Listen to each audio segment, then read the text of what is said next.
Pemirsa, kembali dengan 1 jam lebih dekat.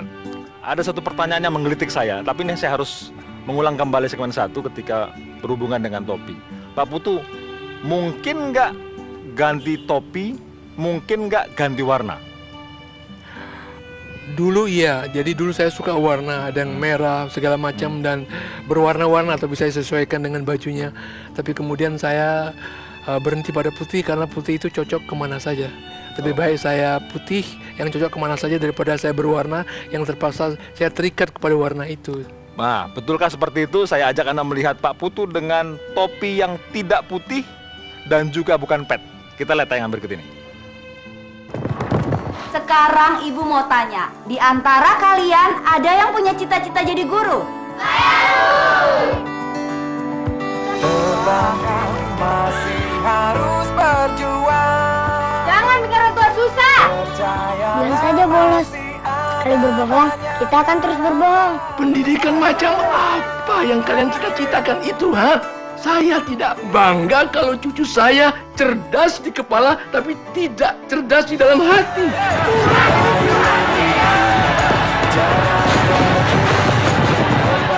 Jangan dikira jadi petani, TKI, nelayan, kalian tidak harus sekolah. Terbanglah serdadu. Itu adalah film Serdadu Kumbang. Walaupun tadi tidak banyak, tetapi kelihatan Pak Putu menggunakan peci berwarna hitam. Kalau harus pakai itu di film, nggak apa ya? Nggak apa-apa. Di waktu Malin Kundang saya juga pakai apa sih namanya yang Minang itu ya. Kalau kemudian beliau tidak pakai pet, tidak pakai topi seperti telanjang. Kalau pakai warna beda, pakai topi beda, setengah telanjang gitu ya. Pak Putu. Tergantung bayarannya. Betul sekali. Waktu film Nyoman dan Presiden itu saya nggak pakai apa-apa. Pak Putu, ketika Anda bermain film atau ketika Anda menyutradarai film, Anda kan tidak pernah secara resmi, secara formal belajar film, belajar menyutradarai, belajar menulis skenario. Betul begitu? Secara formal boleh dikatakan tidak, tapi saya pernah belajar di Asdrafi, Akademi Seni Drama dan Film di Yogyakarta. Tapi lebih banyak kemudian saya mendapatkan itu dari praktek. Misalnya ketika nulis skenario, saya pelajari dulu skenario orang lain, kemudian saya amati bagaimana orang membuat film, lalu saya membuat skenarionya. Ketika menyutradarai, saya dibimbing oleh asisten saya, Saudara Budi Setiawan di sini. Dia adalah asisten senior yang selalu mendampingi Arifin Senior, dan saya banyak bertanya kepada dia. Selalu saya bertanya-tanya kepada waktu membuat film, saya ngomong sama Teguh, ngomong sama Nya Abbas, aku dulu senior saya. Bagaimana caranya, dan beliau dengan Arifin juga beliau memberitahu semuanya, lalu saya ikuti. Tapi kemudian saya temukan pakem saya sendiri, jurus-jurus saya sendiri yang menjadi dunia saya sendiri. Apakah mungkin film ini adalah film yang Anda jadikan sebagai pakem atau jadi inspirasi ketika seorang Putu Wijaya membuat film? Mungkin nggak seperti ini? Kami akan putarkan tayangan berikut. We're just another bum from the neighborhood.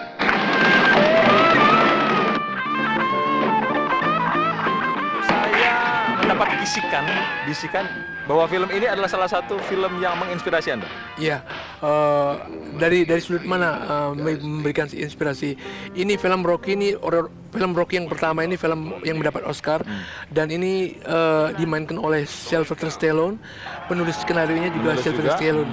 Saya ingat Sylvester Stallone ketika mempunyai skrip ini, dia kemana-mana menawarkan tapi tidak diterima karena dia menuntut dia yang harus main. Sampai suatu ketika dia ketemu produser dan membiarkan dia main, dan akhirnya menjadi film yang bagus. Saya ketika ingin membuat film, menunggu siapa yang kira-kira mau mempergunakan saya. Tiba-tiba Ibu Budiati Abiyoga menelpon saya. Dia bilang dia membaca Justice Jones.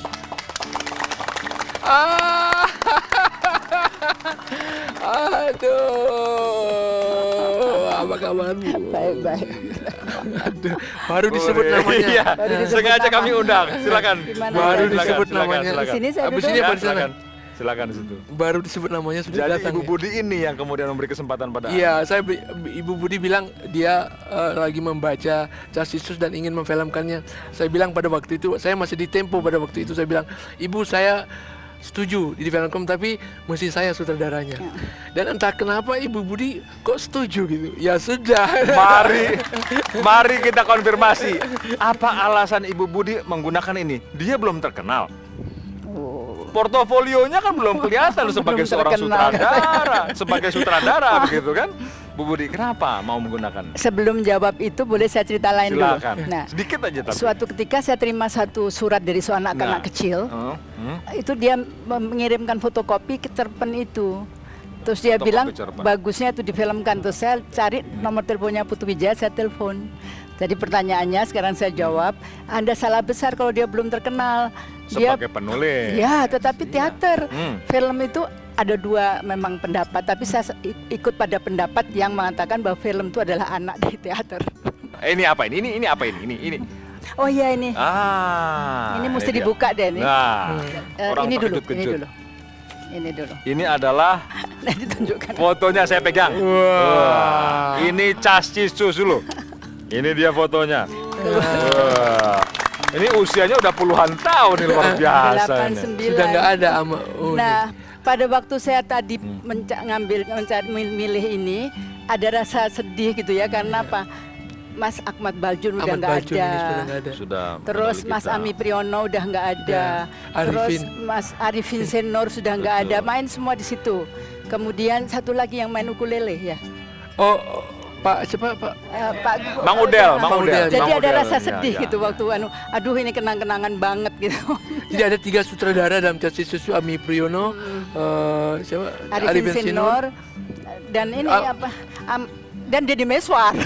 Saya bayangkan banyak sutradara main dalam film yang disutradarai oleh orang yang belum pernah menyutradarai gitu loh. Bayangkan. Ini ada lucunya. Gimana, Waktu gimana? saya syuting di suatu tempat dengan Arifin, saya bilang kamera action, Arifin diam aja. Action, diam. Cut. Dia lupa. Dikira dia yang sutradara. Baik Bu, pertanyaan lagi tadi belum dijawab. Ibu kan gambling menggunakan sutradara seperti ini, newcomer, new Sebetulnya kids on the enggak block. loh, sebetulnya enggak. Enggak. Dia sangat kuat dia. Tahu nggak pada waktu itu syaratnya harus lewat KFT. Dia bikin ada paper gitu ya, ada satu papers. Itu yang apa namanya yang menguji nggak jadi nanya. Karena? Udah takut. Takut sama dia Takut juga? salah. Oh ya. Nah ini serius. Bu Budi sebagai produser, apa yang membuat Anda percaya kepada seorang Putu Wijaya ketika memegang sebuah film bahwa film itu akan jadi bagus? Apanya? Dia sangat disiplin. Jadi dia adalah orang pertama yang datang ke lokasi, jangan salah. Oh. Dia udah ngecek itu lumayan. Jadi dan saya membuat satu pendidikan, dia juga orang pertama yang datang on time untuk mengajar. Kalau yang lain datang telat, dia tinggal. Luar biasa. Sebuah kerjasama yang luar biasa, Bu Budi. Walaupun Ada baru. lagi loh. Apa itu Bu? Saya lihatnya. Wah, ini yang tadi. Oh, foto yang tadi. Cerita di balik foto ini gimana? Dia tidak belajar lagi dia.